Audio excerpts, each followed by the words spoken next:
Being an introvert in business is not a limitation, it is a strength.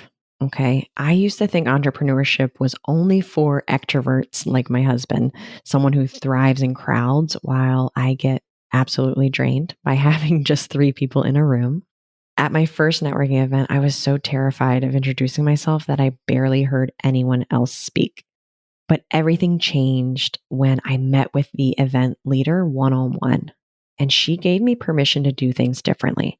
She showed me that authentic connection doesn't require being the loudest in the room, it just requires being intentional and some proper planning. Today, I'm sharing exactly how to leverage your quiet strengths to create massive impact without pretending to be someone you're not. Okay. By the end of this episode, you're going to feel energized to take actions that will take your business to the next level, especially the actions you thought were off limits because you're an introvert. Welcome to How to Quit Your Job, a mom's guide to creating a life and business you love. It's a podcast that helps working moms just like you optimize your time, manage your mind, and start a business that helps you create more freedom, flexibility, and yes, fun.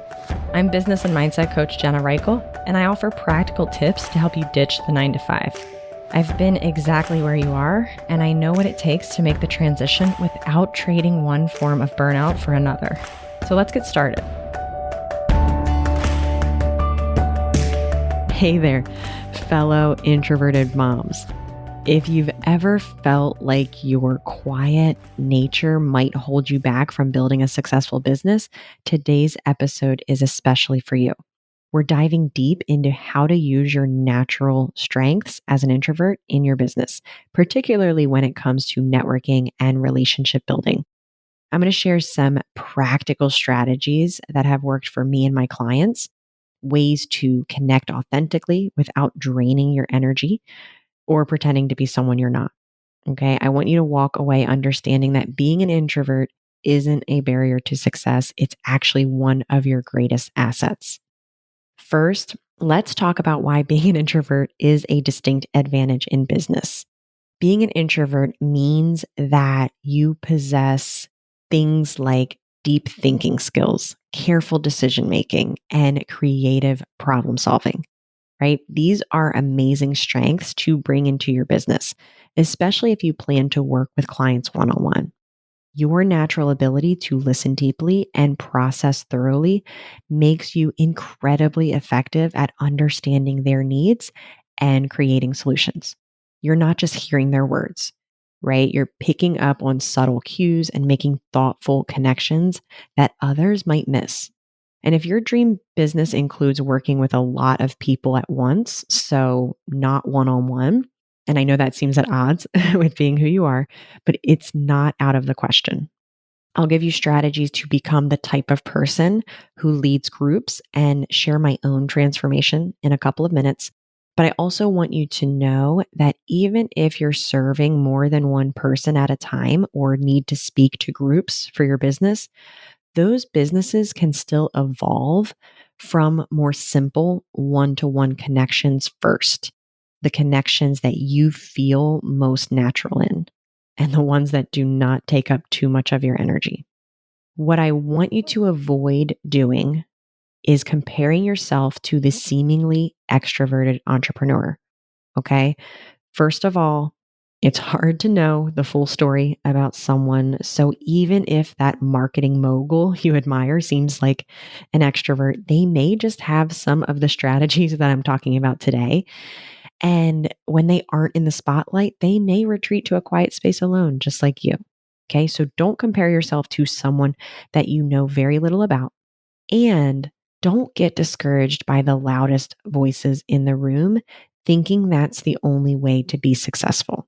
By design, extroverts will be more noticeable because they are energized in those group settings, which means they are probably lighting up the room, raising their hand, and chatting it up. And good for them, right? It's hard to miss them most of the time, but there are also plenty of people in the room who are keeping to themselves and they are just as intelligent and successful. And you are one of them, okay? But I know that's hard. I've lived it and I've grown so much over the years in networking spaces. Early in my business, I attended a networking event and honestly, it was terrifying. Actually, most networking events I attended early on in my business were terrifying. It's often that I barely heard anyone else's introduction because I was so focused on what I would say when it was my turn.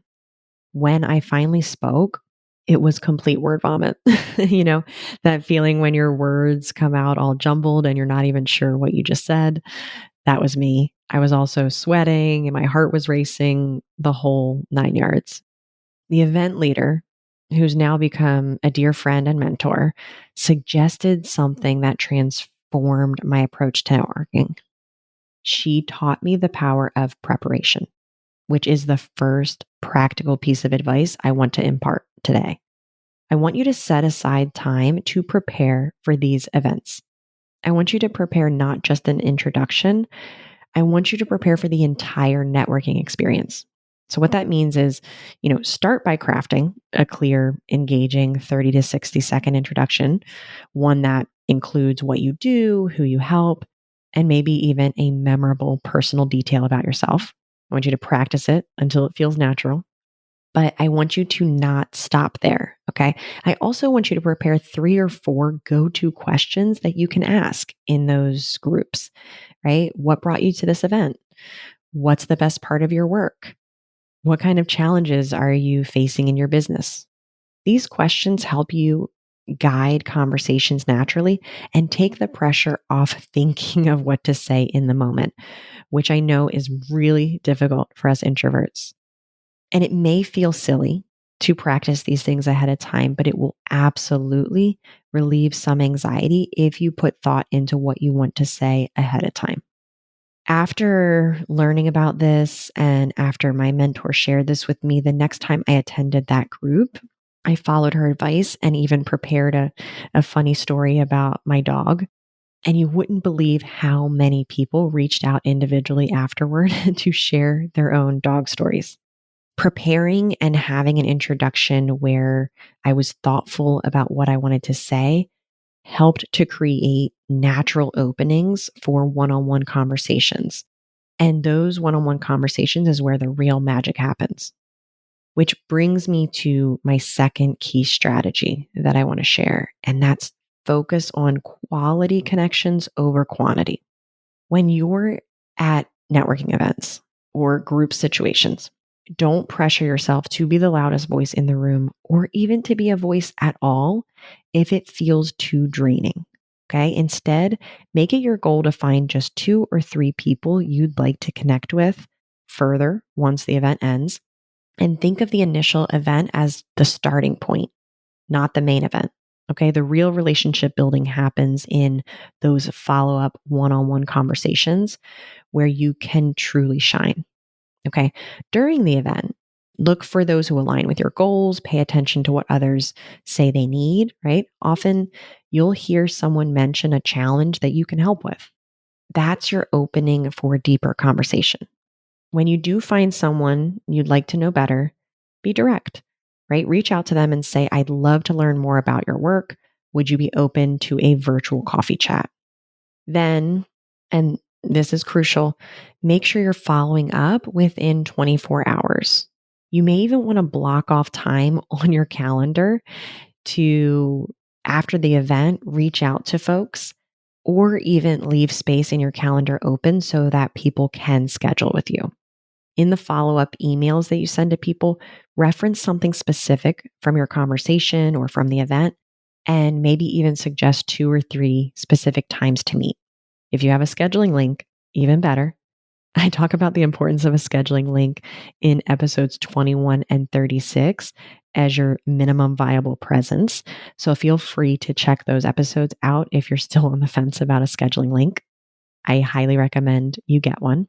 But approaching those events where you're meeting a lot of people and feeling generally drained with that structured approach that I recommended of learning about people and then holding yourself accountable to get to know them further after the event, it helps take the pressure off the event itself.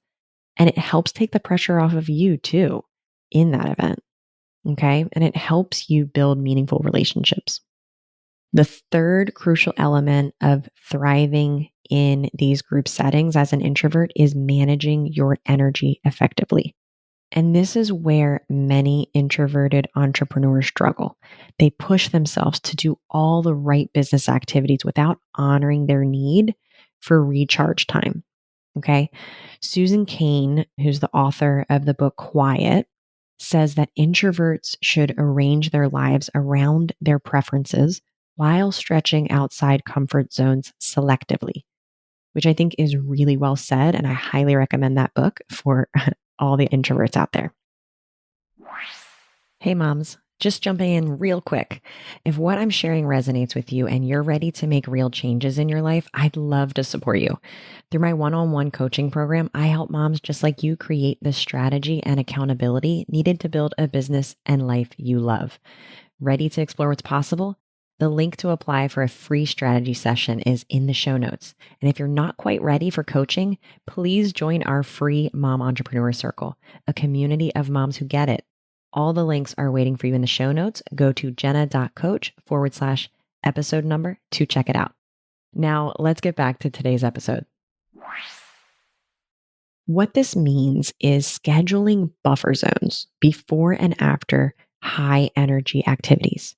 Okay. For me, this means blocking off maybe an hour before any presentation or networking event to center myself, review my notes, and get into the right headspace. Right.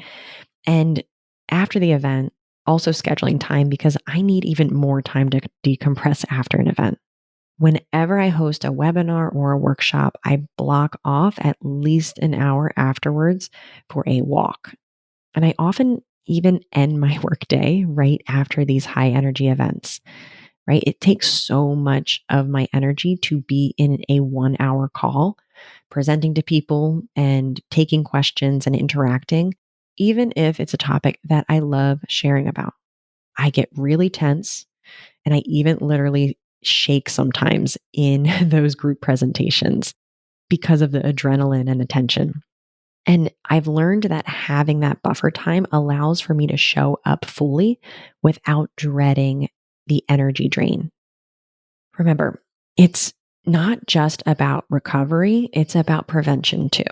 Build regular recharge activities into your weekly schedule so that you keep doing these business building and business development activities.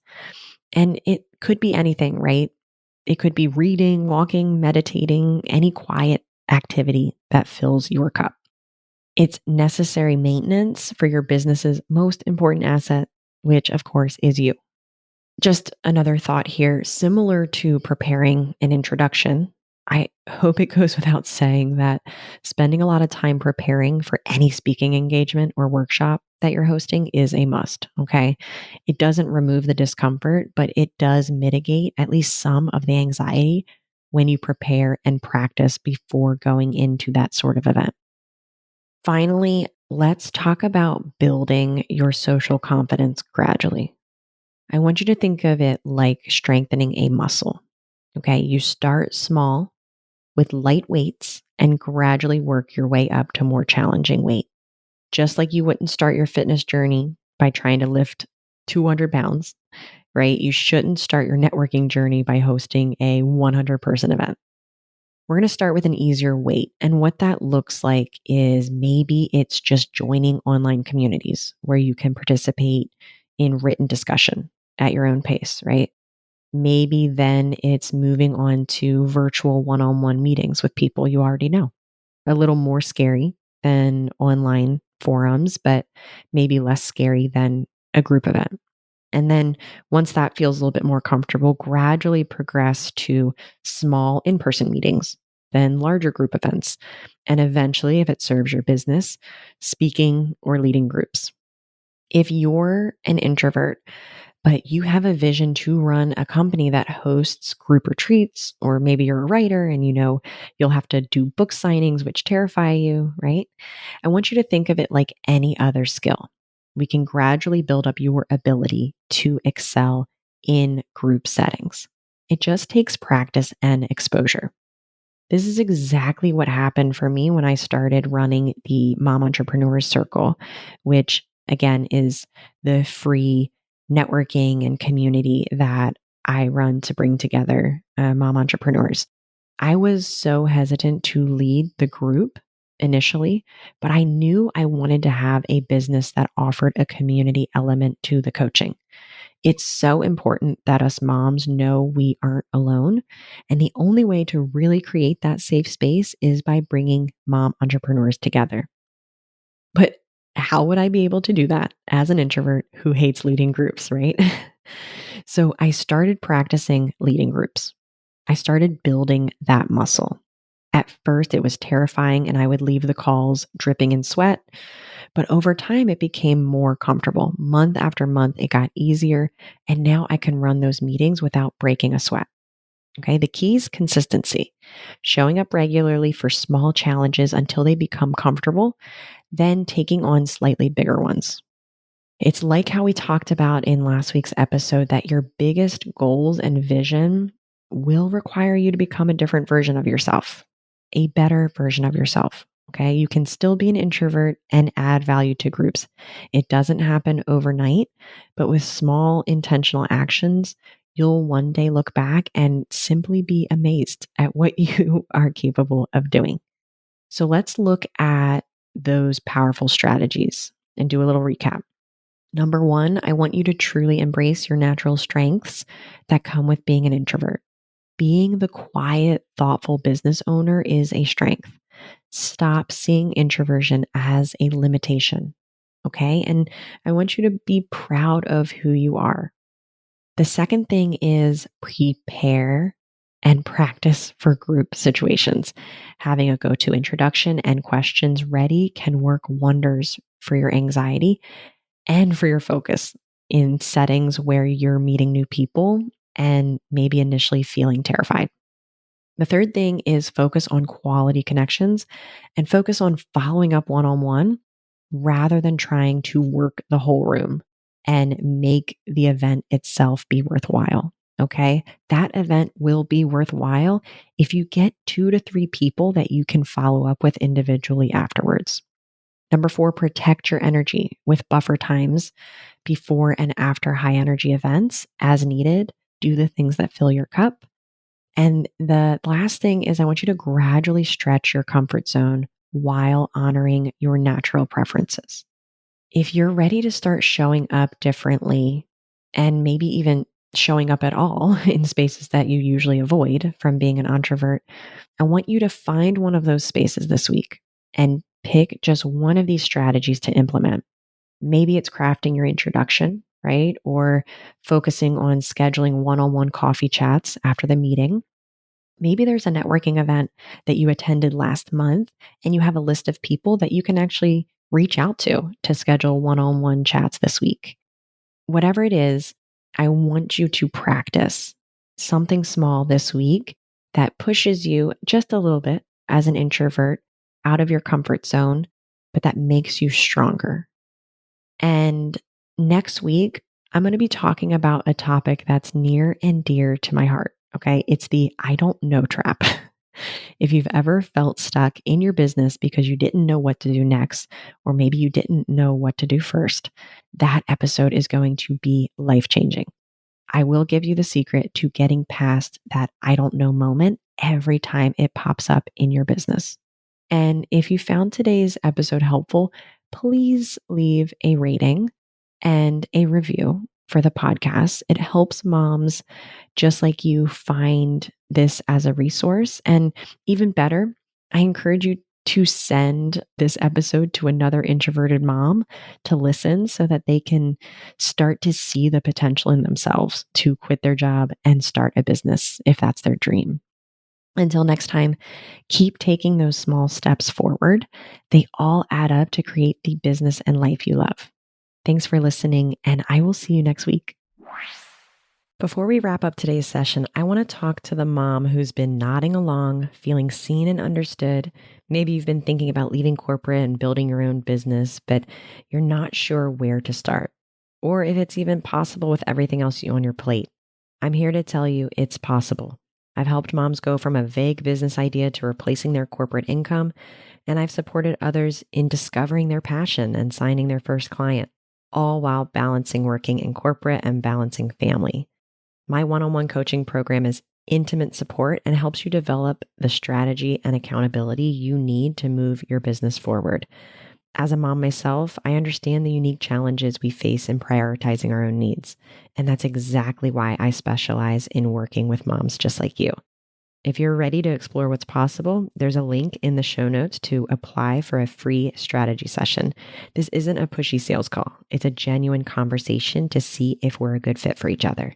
And if you're not quite ready for one-on-one coaching, you can join our free Mom Entrepreneur Circle, a supportive community of other moms who are on this same journey.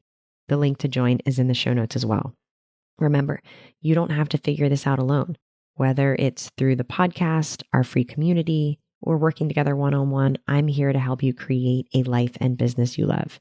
Now go take that next step. Whether it's big or small, just take it. I'll be here next week with more strategies and support to help you along the way. Thanks for listening to this week's episode of How to Quit Your Job, a mom's guide to creating a life and business you love. If you want to learn more about how I can help you stop making excuses and start making moves, head on over to www.jenna.coach. I'll see you next week.